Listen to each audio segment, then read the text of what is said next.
I got so much motherfucking. Assalamualaikum warahmatullahi wabarakatuh. Waalaikumsalam warahmatullahi wabarakatuh. Dirinya kami di sini sebagai kelompok 1, di mana saya Restu sebagai moderator.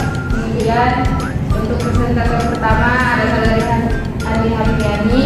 Kemudian presentator kedua Siti Ilahiah dan presentator ketiga Intan Musra.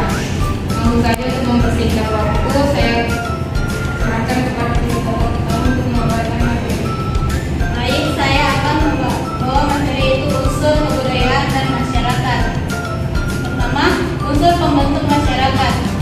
Terdapat sekumpulan orang bermukim di suatu wilayah yang relatif lama dan hidup bersama dalam jangka waktu yang lama, menghasilkan kebudayaan berupa sistem nilai. Kedua, ciri-ciri masyarakat. Pertama, manusia yang hidup berkelompok. Kelompok inilah yang nantinya membentuk suatu masyarakat. Mereka mengenali antara yang satu dengan yang lain dan saling berketergantungan. Kedua, melahirkan budaya. Tidak ada masyarakat maka tidak ada budaya. Begitupun sebaliknya. Yang ketiga, mengalami perubahan. Suatu perubahan yang terjadi karena faktor-faktor yang berasal dari dalam masyarakat itu sendiri. Yang keempat, manusia yang berinteraksi. Terdapatnya hubungan dan bekerja sama di antara ahli dan ini akan melahirkan interaksi. Yang kelima, kepemimpinan. Dalam hal ini, pemimpin adalah terdiri daripada ketua keluarga, ketua kampung, ketua negara, dan lain sebagainya. Yang keenam, stratifikasi sosial. Stratifikasi sosial yaitu meletakkan seseorang pada kedudukan dan juga peranan yang harus dimainkannya di dalam masyarakat. Konsep masyarakat yang baik. Konsep masyarakat yang baik menurut tradisi 1990 yaitu: pertama, setiap anggota masyarakat berinteraksi satu dengan yang lain berdasarkan hubungan pribadi. Yang kedua, memiliki otonomi, kewenangan, dan kemampuan mengurus kepentingan sendiri. Yang ketiga, memiliki viabilitas, kemampuan untuk memecahkan masalah sendiri. Empat, distribusi kekayaan yang merata. Setiap orang berkesempatan sama dan bebas. Kelima, kesempatan setiap anggota untuk berpartisipasi aktif dalam mengurus kepentingan bersama. Konsep keenam, maka penting untuk setiap anggotanya. Ketujuh, di dalam komunitas dimungkinkan adanya heterogenitas dan beda pendapat. Delapan, pelayanan masyarakat ditempatkan sedekat dan secepat mungkin pada yang berkepentingan. Sembilan, di dalam masyarakat bisa terjadi konflik. Oleh sebab itu diperlukan kemampuan untuk manajemen konflik. Dan selanjutnya untuk materi kedua, unsur pembentuk kebudayaan. Menurut Louis Wordsworth di unsur pokok kebudayaan ialah sistem norma yang menunjukkan kerjasama antara para anggota masyarakat di dalam upaya menguasai alam sekelilingnya. Berikutnya, organisasi ekonomi. Alat-alat atau lembaga atau petugas pendidikan, organisasi kekuatan, sifat hakikat kebudayaan. Sifat hakikat kebudayaan yaitu setiap kebudayaan tetapi bila seseorang hendak memahami sifat hakikatnya yang esensial, terlebih dahulu harus menemukan ketentangan yang ada di dalamnya, yaitu sebagai berikut.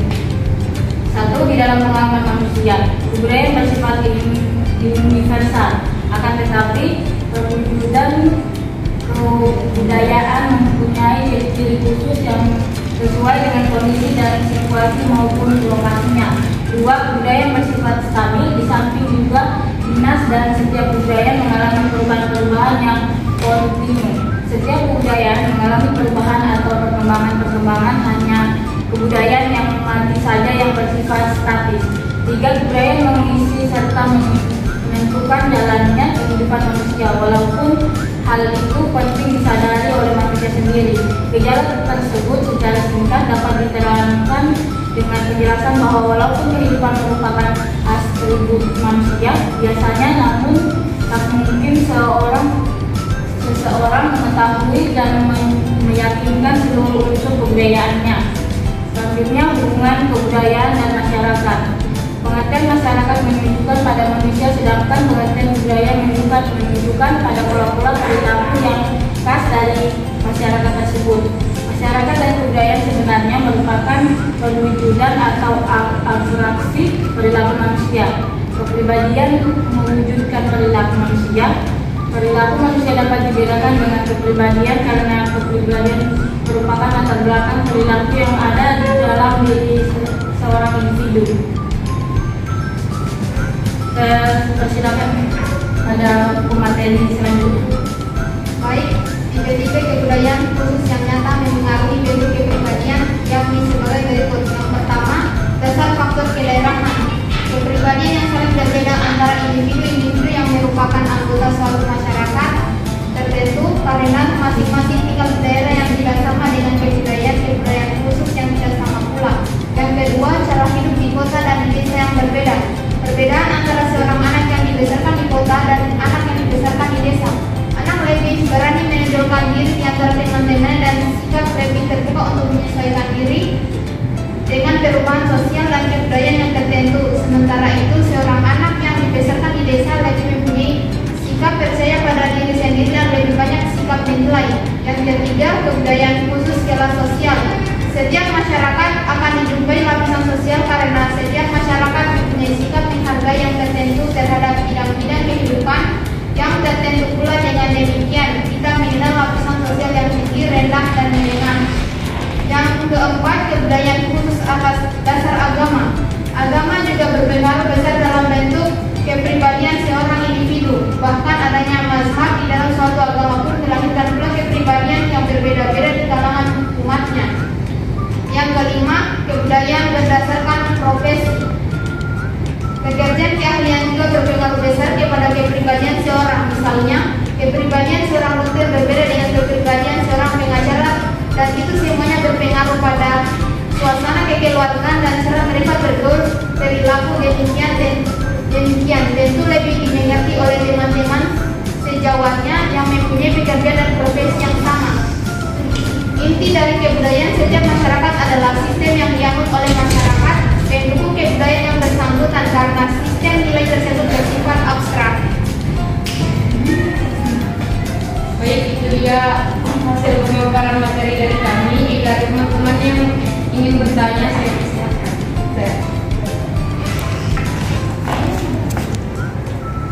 Baik, terima kasih telah diberikan kepada saya. Perkenalkan, nama saya Zania dengan di 1B1222015.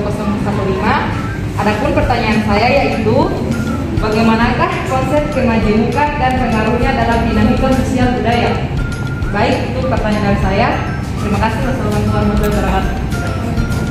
Selanjutnya, Baik, perkenalkan nama saya Devita Sari dengan NIM J1B1222031. Saya akan bertanya apa contoh tipe-tipe kebudayaan khusus yang nyata yang mempengaruhi bentuk kepribadian. Baik, terima kasih kepada teman-teman yang telah memberikan kami pertanyaan. Untuk pertanyaan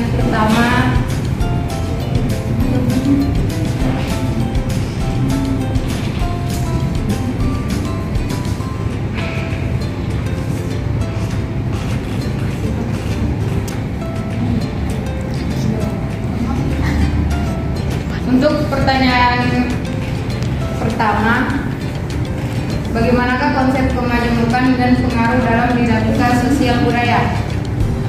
Keragaman yang terdapat dalam kehidupan sosial manusia melahirkan masyarakat majemuk. Majemuk berarti banyak ragam, beraneka, berjenis-jenis. Konsep masyarakat majemuk pertama kali diperkenalkan oleh Furnifal tahun 1948 yang mengatakan bahwa ciri utama masyarakat adalah kehidupan secara berkelompok yang berdampingan secara fisik, tetapi terpisah oleh kehidupan sosial yang tergabung dalam sebuah satuan politik. Konsep masyarakat majemuk Furnifal di atas dipertanyakan validasinya sekarang ini sebab telah terjadi perubahan fundamental akibat pembangunan serta kemajuan ilmu pengetahuan dan teknologi. Bahkan Usman Peli mengategorikan masyarakat majemuk di suatu kota berdasarkan dua hal, yaitu pembelahan horizontal dan vertikal. Keragaman atau kemajemukan dalam masyarakat selalu membawa perubahan dan perkembangan atau dinamika sehingga masyarakat menjadi dinamis. Kemajemukan dalam masyarakat dibedakan pula berdasarkan dua hal yang saling berkaitan, yaitu kemajuan sosial dan kemajemukan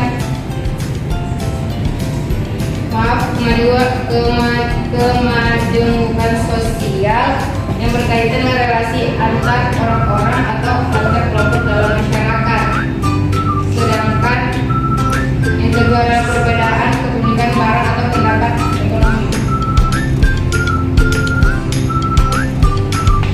Untuk jawabannya saya kembalikan kepada penanya.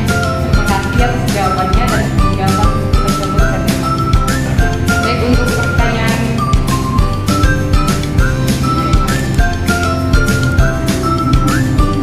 pertanyaan yang kedua dari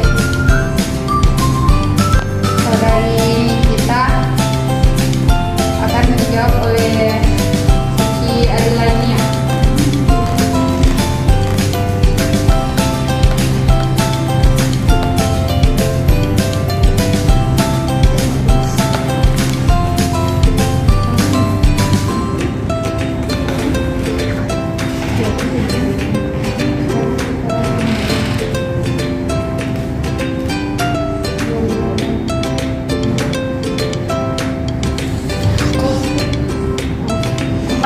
Pertanyaan dari kita Sari. Yang pertama itu jiwa-jiwa begadang.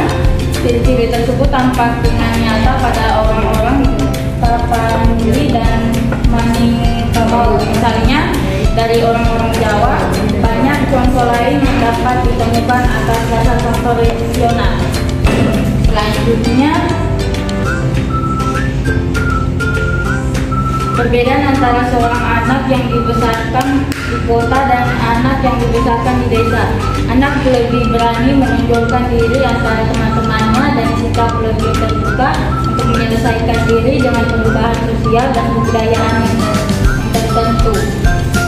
Sementara itu, seorang anak yang dibesarkan di desa lebih mempunyai sikap percaya pada diri sendiri dan lebih banyak sikap menilai. Selanjutnya, kepribadian seorang dokter, misalnya berbeda dengan kepribadian seorang pengacara, dan itu semuanya mempengaruhi pada suasana kekeluargaan dan cara mereka bergaul.